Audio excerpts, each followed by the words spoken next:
ਸਤਿ ਸ਼੍ਰੀ ਅਕਾਲ ਗੁਰੂ ਜੀ ਤੇ ਸਾਧ ਸੰਗਤ ਜੀ। ਅੱਜ 20ਵੀਂ ਅਸ਼ਟਪਦੀ ਦੇ ਅਰਥ ਸਮਝਣ ਦੀ ਕੋਸ਼ਿਸ਼ ਕਰਾਂਗੇ। ਇਸ ਅਸ਼ਟਪਦੀ ਵਿੱਚ ਨਾਮ ਤੇ ਹਰੀ ਕੀਰਤਨ ਦੇ ਰਾਹੇ ਤੁਰ ਕੇ ਗੁਰੂ ਦੀ ਬਰਕਤ ਪਾ ਕੇ ਲਿਵ ਲੱਗੀ ਵਾਲੇ ਅਤੀਵ ਪ੍ਰਗਾਸ ਨੂੰ ਪ੍ਰਾਪਤ ਹੋਏ ਤ੍ਰਿਪਤੀ ਵਾਲੇ ਮਹਾਂਪੁਰਖ ਦਾ ਰੂਪਕ ਆਪਣੇ ਦੁਆਰਾ ਕਹਿ ਰਹੇ ਹਨ ਪ੍ਰਮਾਤਮਾ। ਸਾਰੀ ਅਸ਼ਟਪਦੀ ਵਿੱਚ ਅਰਦਾਸ, ਸ਼ੁਕਰ, ਚਾਉ, ਰਸ, ਨਾਮ, ਆਨੰਦ, ਸੱਚੀ ਸੋਝੀ ਪਾ ਕੇ ਪੂਰਨ ਤ੍ਰਿਪਤੀ ਵਿੱਚ ਤ੍ਰਿਪਤੀ ਨਾਲ ਡੁੱਲ ਪੈ ਰਹੇ ਮਹਾਂਪੁਰਖ ਦਾ ਰੂਪਕ ਬੱਧਾ ਗਿਆ ਹੈ। ਇਸ ਅਸ਼ਟਪਦੀ ਵਿੱਚ ਬੇਨਤੀ ਪ੍ਰਾਪਤੀ ਲਈ ਐਦਾਂ ਦਾ ਕੁਝ ਵੀ ਨਹੀਂ ਹੈ ਕਿ ਇੱਕ ਜਿਗਿਆਸੂ ਅਪ੍ਰਾਪਤੀ ਵਿੱਚ ਪ੍ਰਾਪਤੀ ਲਈ ਯਾਚਨਾ ਕਰ ਰਿਹਾ ਹੈ, ਪਰ ਬਹੁਤ ਖੂਬਸੂਰਤੀ ਨਾਲ ਪ੍ਰਾਪਤੀ ਵਾਲਾ ਕਿਸੇ ਸੁੱਖ ਵਿੱਚ ਹੋਰ ਲਈ ਪ੍ਰਾਰਥਨਾ ਕਰ ਰਿਹਾ ਹੈ। ਸ਼ਲੋਕ। ਫਿਰਤ ਫਿਰਤ ਪ੍ਰਭ ਆਇਆ, ਪਰਿਆ ਤੋ ਸਰਨਾਏ, ਨਾਨਕ ਕੀ ਪ੍ਰਭ ਬੇਨਤੀ, ਆਪਣੀ ਭਗਤੀ ਲਾਏ। ਗੁਰੂ ਸਾਹਿਬ ਕਹਿੰਦੇ ਹਨ, ਹੇ ਪ੍ਰਭੂ, ਫਿਰਦਾ ਤੇ ਭਟਕਦਾ ਮੈਂ ਆਇਆ ਹਾਂ, ਤੇਰੀ ਸ਼ਰਨੀ ਪਿਆ ਹਾਂ। ਪ੍ਰਮਾਤਮਾ ਕਹਿੰਦੇ ਹਨ, ਬੇਨਤੀ ਇਹ ਹੈ ਕਿ ਪ੍ਰਭੂ ਮੈਨੂੰ ਆਪਣੀ ਭਗਤੀ ਵਿੱਚ ਲਾ ਲੈ। ਅਸ਼ਟਪਦੀ। ਜਾਚਕ ਜਨ ਜਾਚੇ ਪ੍ਰਭ ਦਾਨ, ਕਰ ਕਿਰਪਾ ਦੇਵੋ ਹਰ ਨਾਮ, ਸਾਧ ਜਨਾ ਕੀ ਮੰਗੋ ਧੂਰ, ਪਾਰ ਬ੍ਰਹਮ ਮੇਰੀ ਸ਼ਰਧਾ ਪੂਰ, ਸਦਾ ਸਦਾ ਪ੍ਰਭ ਕੇ ਗੁਣ ਗਾਓ, ਸਾਸ ਸਾਸ ਪ੍ਰਭ ਤੁਮੇ ਧਿਆਓ, ਚਰਨ ਕਮਲ ਸਿਉ ਲਾਗੇ ਪ੍ਰੀਤ, ਭਗਤ ਕਰੋ ਪ੍ਰਭ ਕੀ ਨਿਤ ਨੀਤ, ਏਕ ਓਟ ਏਕੋ ਆਧਾਰ, ਨਾਨਕ ਮੰਗੇ ਨਾਮ ਪ੍ਰਭ ਸਾਰ। ਗੁਰੂ ਸਾਹਿਬ ਕਹਿੰਦੇ ਹਨ, ਹੇ ਪ੍ਰਭੂ, ਮੈਂ ਮੰਗਤਾ ਦਾਸ ਆਪ ਤੋਂ ਇੱਕ ਦਾਨ ਮੰਗਦਾ ਹਾਂ, ਕਿਰਪਾ ਕਰਕੇ ਮੈਨੂੰ ਹਰੀ ਨਾਮ ਬਖਸ਼ ਦਿਓ। ਇਸ ਦੇ ਨਾਲ ਮੈਂ ਸਾਧੂ ਪੁਰਖਾਂ ਦੀ ਧੂੜੀ ਵੀ ਮੰਗਦਾ ਹਾਂ। ਹੇ ਪਾਰ ਬ੍ਰਹਮ, ਮੇਰੀ ਇਹ ਭਾਵਨਾ ਵੀ ਪੂਰਨ ਕਰ ਦਿਓ, ਜੋ ਉਹਨਾਂ ਦੇ ਸਤਸੰਗ ਨਾਲ ਮੈਂ ਸਦਾ ਸਦਾ ਪ੍ਰਭੂ ਦੇ ਗੁਣ ਗਾਵਾਂ ਅਤੇ ਸਵਾਸ ਸਵਾਸ ਪ੍ਰਭੂ ਦਾ ਹੀ ਨਾਮ ਸਿਮਰਨ ਕਰਾਂ। ਇਸ ਤਰ੍ਹਾਂ ਆਪ ਦੇ ਚਰਨ ਕਮਲਾਂ ਨਾਲ ਮੇਰੀ ਪ੍ਰੀਤੀ ਲੱਗੀ ਰਹੇ ਤੇ ਮੈਂ ਨਿਤ ਨਿਤ ਪ੍ਰਭੂ ਦੀ ਭਗਤੀ ਕਰਦਾ ਰਹਾਂ।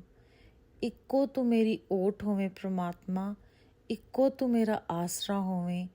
ਗੁਰੂ ਅਰਜਨ ਦੇਵ ਸਾਹਿਬ ਕਹਿੰਦੇ ਹਨ ਕਿ ਆਪਣੇ ਸੇਵਕ ਨੂੰ ਨਾਮ ਦਾ ਜੋ ਸਾਰ ਵਸਤੂ ਹੈ ਦਾਨ ਬਖਸ਼ ਦਿਓ। ਮੈਂ ਤੁਹਾਤੋਂ ਸਿਰਫ ਇਹੀ ਮੰਗਦਾ ਹਾਂ। ਪ੍ਰਭ ਕੀ ਦ੍ਰਿਸ਼ਟੀ ਮਹਾਂ ਸੁਖ ਹੋਏ, ਹਰ ਰਸ ਪਾਵੇ ਬਿਰਲਾ ਕੋਏ, ਜਿਨ ਚਾਖਿਆ ਸੇ ਜਨ ਤ੍ਰਿਪਤਾਨੇ, ਪੂਰਨ ਪੁਰਖ ਨਹੀਂ ਡੋਲਾਨੇ, ਸੁਬਰ ਭਰੇ ਪ੍ਰੇਮ ਰਸ ਰੰਗ, ਉਪਜੇ ਚਾਉ ਸਾਧ ਕੇ ਸੰਗ, ਪਰੇ ਸਰਨ ਆਨ ਸਭ ਤਿਆਗ, ਅੰਤਰ ਪ੍ਰਗਾਸ ਅੰਦਿਨ ਲਿਵ ਲਾਗ, ਵਡ ਭਾਗੀ ਜਪੀਏ ਪ੍ਰਭ ਸੋਏ, ਨਾਨਕ ਨਾਮ ਰਤੇ ਸੁਖ ਹੋਏ। ਗੁਰੂ ਸਾਹਿਬ ਕਹਿੰਦੇ ਹਨ ਕਿ ਪ੍ਰਭੂ ਦੀ ਦਇਆ ਦ੍ਰਿਸ਼ਟੀ ਪ੍ਰਾਪਤ ਕਰਨ ਨਾਲ ਬੜਾ ਸੁਖ ਮਿਲਦਾ ਹੈ, ਪਰ ਇਸ ਦ੍ਰਿਸ਼ਟੀ ਤੋਂ ਪ੍ਰਾਪਤ ਹੋਏ ਹਰੀ ਰਸ ਨੂੰ ਕੋਈ ਵਿਰਲਾ ਹੀ ਪਾਉਂਦਾ ਹੈ। ਜਿਨ੍ਹਾਂ ਨੇ ਇਸ ਨੂੰ ਚਖਿਆ ਹੈ ਉਹ ਪੁਰਖ ਤ੍ਰਿਪਤ ਹੋ ਗਏ ਹਨ, ਪੂਰਨ ਪੁਰਖ ਹੋ ਗਏ ਹਨ ਤੇ ਫਿਰ ਕਦੇ ਉਹ ਡੋਲਦੇ ਨਹੀਂ। ਉਹ ਪ੍ਰੇਮ ਰਸ ਦੇ ਆਨੰਦ ਵਿੱਚ ਇੰਨਾ ਕੁ ਲਬਾਲਬ ਭਰ ਜਾਂਦੇ ਹਨ ਕਿ ਉਹ ਪ੍ਰੇਮ ਰਸ ਡੁੱਲ ਪੈਂਦਾ ਹੈ ਉਹਨਾਂ ਦੇ ਸ਼ਖਸੀਅਤ ਤੋਂ। ਐਸੇ ਸਾਧੂਆਂ ਦੇ ਸੰਗ ਵਿੱਚ ਸੰਗ ਕਰਨ ਵਾਲਿਆਂ ਨੂੰ ਹਰ ਰਸ ਦੀ ਪ੍ਰਾਪਤੀ ਦਾ ਚਾਉ ਪ੍ਰਾਪਤ ਹੁੰਦਾ ਹੈ।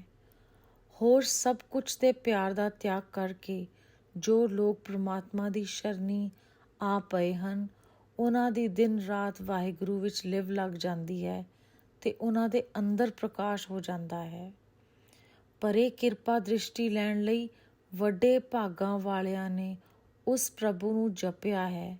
ਨਿਸ਼ਚੇ ਜਾਣੋ ਕਿ ਨਾਮ ਵਿੱਚ ਰੰਗਿਆ ਗਿਆ ਇਹ ਸੁਖ ਹੁੰਦਾ ਹੈ, ਜੋ ਕਿ ਪ੍ਰਮਾਤਮਾ ਸਾਨੂੰ ਸਮਝਾ ਰਹੇ ਹਨ ਕਿ ਨਾਮ ਵਿੱਚ ਜੋ ਰੰਗੇ ਹੁੰਦੇ ਹਨ ਉਹ ਆਨੰਦ ਹੀ ਇੱਕ ਬਿਆਨ ਤੋਂ ਪਰੇ ਹੈ ਔਰ ਪਰਮ ਆਨੰਦ ਦੀ ਪ੍ਰਾਪਤੀ ਹੈ।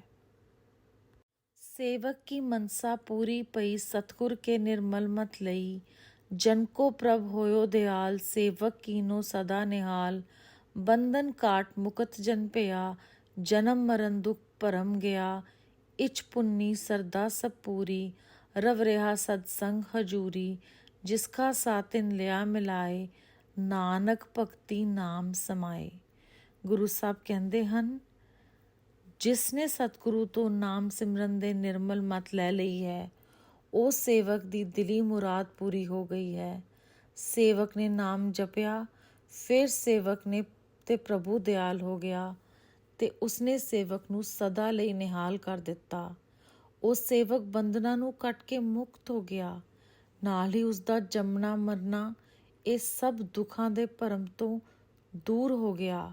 ਸੇਵਕ ਦੀ ਮੁਕਤੀ ਦੀ ਇੱਛਾ ਪੂਰੀ ਹੋ ਗਈ ਹੈ ਤੇ ਸ਼ਰਧਾ ਪ੍ਰਭੂ ਦੇ ਮਿਲਾਪ ਦੀ ਸਫਲ ਹੋ ਗਈ ਹੈ, ਕਿਉਂਕਿ ਹੁਣ ਉਸ ਨੂੰ ਸਰਬ ਵਿਆਪਕ ਵਾਹਿਗੁਰੂ ਦਾ ਅੰਗ ਸੰਗ ਦਿਸਦਾ ਹੈ।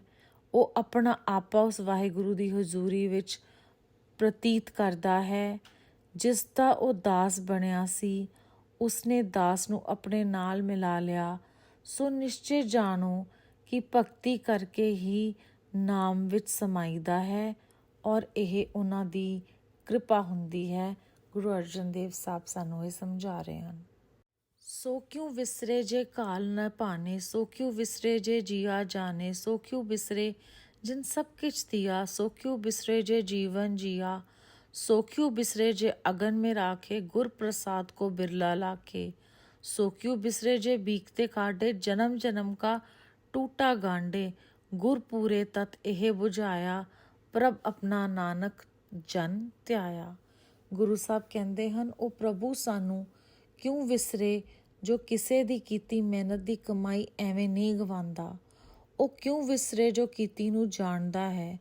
ਉਹਨੂੰ ਅਸੀਂ ਕਿਉਂ ਭੁਲਾ ਦਈਏ ਜਿਸ ਨੇ ਸਾਨੂੰ ਸਭ ਕੁਝ ਦਿੱਤਾ ਹੈ। ਅਸੀਂ ਉਹਨੂੰ ਕਿਉਂ ਭੁਲਾ ਦਈਏ ਜਿਸ ਨੇ ਸਾਨੂੰ ਜੀਵਨ ਦਾ ਵੀ ਜੀਵਨ ਦਿੱਤਾ ਹੈ। ਉਸ ਨੂੰ ਅਸੀਂ ਕਿਉਂ ਭੁਲਾ ਦਈਏ ਜੋ ਸਾਨੂੰ ਅਗਨੀ ਵਿੱਚੋਂ ਬਚਾਉਂਦਾ ਹੈ। ਪਰ ਕੋਈ ਵਿਰਲਾ ਹੀ ਗੁਰੂ ਦੀ ਕਿਰਪਾ ਦੁਆਰਾ ਇਹ ਗੱਲ ਸਮਝਦਾ ਹੈ ਕਿ ਪਿੱਛੇ ਕਈਆਂ ਦਾਤਾਂ ਦਾ ਦਾਤਾ ਵਿਸਾਰਨਯੋਗ ਨਹੀਂ ਹੈ। ਉਹ ਕਿਉਂ ਵਿਸਰੇ ਜੋ ਪਾਪਾਂ ਵਿੱਚੋਂ ਸਾਨੂੰ ਕੱਢ ਲੈਂਦਾ ਹੈ ਤੇ ਜਨਮ ਜਨਮ ਦੇ ਵਿਛੜੇ ਨੂੰ ਆਪਣੇ ਨਾਲ ਮਿਲਾ ਲੈਂਦਾ ਹੈ।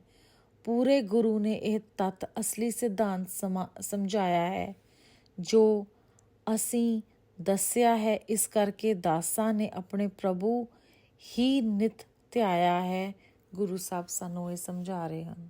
ਸਾਜਨ ਸੰਤ ਕਰੋ ਇਹ ਕਾਮ, ਆਨ ਤਿਆਗ ਜਪੋ ਹਰ ਨਾਮ, ਸਿਮਰ ਸਿਮਰ ਸਿਮਰ ਸੁਖ ਪਾਵੋ, ਆਪ ਜਪੋ ਅਵਰਾ ਨਾਮ ਜਪਾਵੋ। ਭਗਤ ਪਾਏ ਤਰੀਏ ਸੰਸਾਰ, ਬਿਨ ਭਗਤੀ ਤਨ ਹੋਸੀ ਚਾਰ, ਸਰਬ ਕਲਿਆਣ ਸੁਖ ਨਿਧ ਨਾਮ, ਬੂढ़त ਜਾਤ ਪਾਏ ਬਿਸਰਾਮ, ਸਗਲ ਦੁਖ ਕਾ ਹੋਵਤ ਨਾਮ, ਨਾਨਕ ਨਾਮ ਜਪੋ ਗੁਣ ਟਾਸ। ਪਰਮਾਤਮਾ ਕਹਿੰਦੇ ਹਨ, ਹੇ ਸੱਜਣ, ਹੇ ਸੰਤੋ, ਪ੍ਰਭੂ ਨੂੰ ਧਿਆਨ ਦਾ ਕੰਮ ਇਸ ਤਰ੍ਹਾਂ ਕਰੋ ਜਿਸ ਤਰ੍ਹਾਂ ਸਭ ਕੁਝ ਛੱਡ ਕੇ ਸਿਰਫ ਉਹੀ ਤੁਹਾਨੂੰ ਪਾਰ ਉਤਾਰਿਆ ਕਰੇਗਾ ਤੁਹਾਡਾ, ਤੇ ਉਹੀ ਇੱਕ ਉਪਾਅ ਹੈ ਤੇ ਉਸ ਇੱਕ ਉਪਾਅ ਨੂੰ ਕਰੋ। ਫਿਰ ਗੁਰੂ ਸਾਹਿਬ ਕਹਿੰਦੇ ਹਨ, ਸਿਮਰ ਸਿਮਰ ਕੇ ਸੁਖ ਪਾਵੋ, ਆਪ ਵੀ ਜਪੋ ਤੇ ਹੋਰਾਂ ਨੂੰ ਵੀ ਜਪਾਓ ਤਾਂ ਕਿ ਸਭ ਸੁਖੀ ਹੋਣ। ਪ੍ਰੇਮ ਅਤੇ ਭਗਤੀ ਦੁਆਰਾ ਸੰਸਾਰ ਤਰਦਾ ਹੈ। ਭਗਤੀ ਤੋਂ ਬਿਨਾਂ ਇਹ ਸੰਸਾਰ, ਇਹ ਸਭ ਦੇ ਸੁਆਹ ਹੋ ਜਾਏਗੀ। ਉਹ ਨਾਮ ਨਿਧੀ ਖਜ਼ਾਨਾ ਹੈ ਜਿਸ ਤੋਂ ਸਾਰੇ ਸੁੱਖ ਤੇ ਬਰਕਤਾਂ ਮਿਲਦੀਆਂ ਹਨ। ਤੇ ਸੰਸਾਰ ਨਦੀ ਵਿੱਚੋਂ ਅਸੀਂ ਡੁੱਬਦੇ ਨਹੀਂ ਪਰ ਕਿ ਪਾਰ ਲੰਘ ਜਾਂਦੇ ਹਾਂ। ਨਾਮ ਸਾਨੂੰ ਸਲਾਮਤੀ ਪ੍ਰਾਪਤ ਕਰਾਉਂਦਾ ਹੈ। ਹੁਣ ਗੱਲ ਇੱਥੇ ਆ ਕੇ ਮੁੱਕਦੀ ਹੈ ਕਿ ਸਾਰੇ ਦੁੱਖਾਂ ਦਾ ਨਾਸ਼ ਨਾਮ ਨਾਲ ਹੁੰਦਾ ਹੈ। ਨਾਮ ਨੂੰ ਜਪੋ ਜੋ ਗੁਣਾਂ ਦਾ ਸਮੁੰਦਰ ਹੈ। ਇਹ ਗੁਰੂ ਅਰਜਨ ਦੇਵ ਸਾਹਿਬ ਕਹਿ ਰਹੇ ਹਨ ਇਸ ਪਦੇ ਵਿੱਚ। ਉਪਜੀ ਪ੍ਰੀਤ ਪ੍ਰੇਮ ਰਸ ਚਾਓ, ਮਨ ਤਨ ਅੰਤਰ ਇਹੀ ਸਵਾਓ, ਨੇਤਰ ਪੇਖ ਦਰਸ ਸੁਖ ਹੋਏ, ਮਨ ਬਿਕਸੇ ਸਾਧ ਚਰਨ ਧੋਏ, ਭਗਤ ਜਨਾ ਕੇ ਮਨ ਤਨ ਰੰਗ, ਬਿਰਲਾ ਕੋ ਪਾਵੇ ਸੰਗ, ਏਕ ਬਸ ਦੀਜੇ ਕਰ ਮਿਆ, ਗੁਰ ਪ੍ਰਸਾਦ ਨਾਮ ਜਪ ਲਿਆ, ਤਾਕੀ ਉਪਮਾ ਕਹੀ ਨ ਜਾਏ, ਨਾਨਕ ਰਿਹਾ ਸਰਬ ਸਮਾਏ। ਗੁਰੂ ਸਾਹਿਬ ਕਹਿੰਦੇ ਹਨ, ਮੇਰੇ ਮਨ ਵਿੱਚ ਉਪਜੀ ਹੈ ਵਾਹਿਗੁਰੂ ਜੀ ਦੀ ਪ੍ਰੀਤ ਤੇ ਉਸਦੇ ਪ੍ਰੇਮ ਦਾ ਰਸ ਮੇਰੇ ਅੰਦਰ ਇਸ ਤਰ੍ਹਾਂ ਭਰ ਗਿਆ ਹੈ ਕਿ ਮੈਨੂੰ ਚਾਅ ਹੋ ਗਿਆ ਹੈ। ਮੇਰੇ ਮਨ ਤੇ ਤਨ ਦੇ ਅੰਦਰ ਇਹ ਸਵਾਦ ਭਰ ਰਿਹਾ ਹੈ, ਮੈਨੂੰ ਤਾਂ ਰਸੀਏ ਸਾਧੂ ਦਾ ਨੈਣਾ ਨਾਲ ਦਰਸ਼ਨ ਕਰਕੇ ਹੀ ਸੁੱਖ ਹੋ ਜਾਂਦਾ ਹੈ। ਐਸੇ ਸਾਧਾਂ ਦੇ ਚਰਨ ਧੋ ਕੇ ਮੇਰਾ ਮਨ ਖਿੜ ਜਾਂਦਾ ਹੈ, ਕਿਉਂਕਿ ਪਰਮੇਸ਼ਰ ਨੂੰ ਪਿਆਰ ਕਰਨ ਵਾਲੇ ਜਨਾਂ ਦੇ ਮਨ ਤੇ ਸਰੀਰ ਵਿੱਚ ਪ੍ਰੇਮ ਦਾ ਆਨੰਦ ਭਰਿਆ ਹੁੰਦਾ ਹੈ। ਕੋਈ ਵਿਰਲਾ ਹੀ ਉਹਨਾਂ ਦੇ ਸਤਸੰਗ ਨੂੰ ਪ੍ਰਾਪਤ ਕਰਦਾ ਹੈ। ਜਦੋਂ ਪ੍ਰਭੂ ਦੀ ਕਿਰਪਾ ਹੁੰਦੀ ਹੈ, ਇਹ ਵਸਤੂ ਮੈਨੂੰ ਬਖਸ਼ੋ ਕਿ ਮੈਂ ਗੁਰੂ ਦੀ ਕਿਰਪਾ ਨਾਲ ਨਾਮ ਜਪ ਲਵਾਂ। ਉਸ ਪਰਮੇਸ਼ਵਰ ਦੀ ਉਪਮਾ ਅਮਿਤ ਹੈ ਜੋ ਕਹੀ ਨਹੀਂ ਜਾ ਸਕਦੀ, ਪਰੰਤੂ ਪ੍ਰਮਾਤਮਾ ਕਹਿੰਦੇ ਹਨ ਉਹ ਸਭ ਵਿੱਚ ਸਮਾ ਰਿਹਾ ਹੈ। ਇਸ ਕਰਕੇ ਉਸ ਨੂੰ ਨਾਮ ਦੁਆਰਾ ਆਪਣੇ ਅੰਦਰ ਹੀ ਅਨੁਭਵ ਕਰੀਏ ਅਸੀਂ। ਪ੍ਰਭ ਬਖਸ਼ਨ ਦੀਨ ਦਿਆਲ, ਭਗਤ ਵਛਲ ਸਦਾ ਕਿਰਪਾਲ, ਅਨਾਥ ਨਾਥ ਗੋਵਿੰਦ ਗੋਪਾਲ, ਸਰਬ ਘਟਾਂ ਕਰਤ ਪ੍ਰਿਤਪਾਲ, ਆਦ ਪੁਰਖ ਕਰਨ ਕਰਤਾਰ, ਭਗਤ ਜਨਾ ਕੇ ਪ੍ਰਾਨ ਆਧਾਰ, ਜੋ ਜੋ ਜਪੇ ਸੋ ਹੋਏ ਪੁਨੀਤ, ਭਗਤ ਪਾਏ ਲਾਵੇ ਮਨਹੀਤ, ਹਮ ਨਿਰਗੁਣਿਆਰ ਨੀਚ ਅਜਾਨ, ਨਾਨਕ ਤੁਮਰੀ ਸਰਨ ਪੁਰਖ ਭਗਵਾਨ।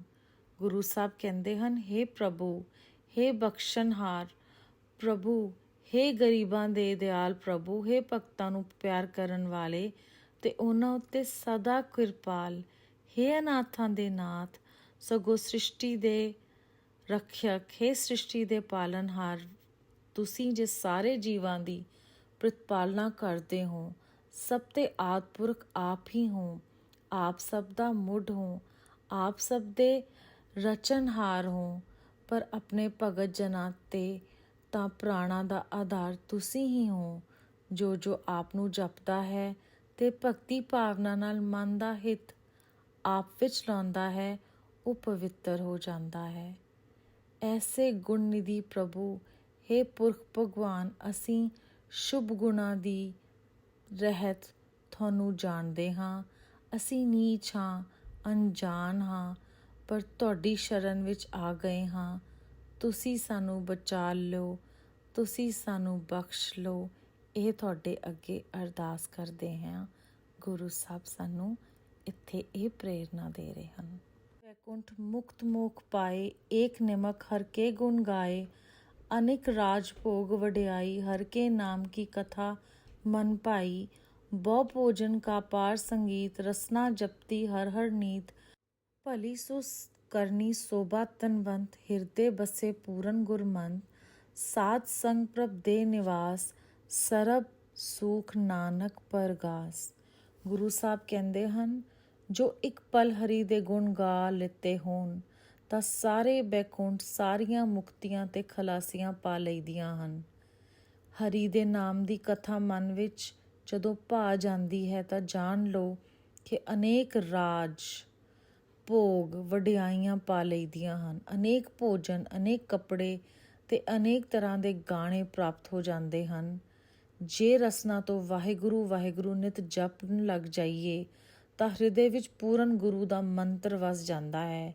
ਇਹ ਜਾਣ ਲਓ ਕਿ ਇਹ ਕਰਨੀ ਬਹੁਤ ਭਲੀ ਹੈ, ਇਹੋ ਅਸਲੀ ਸੋਭਾ ਹੈ ਤੇ ਇਹੀ ਸਾਹੂਕਾਰਪੁਣਾ ਹੈ।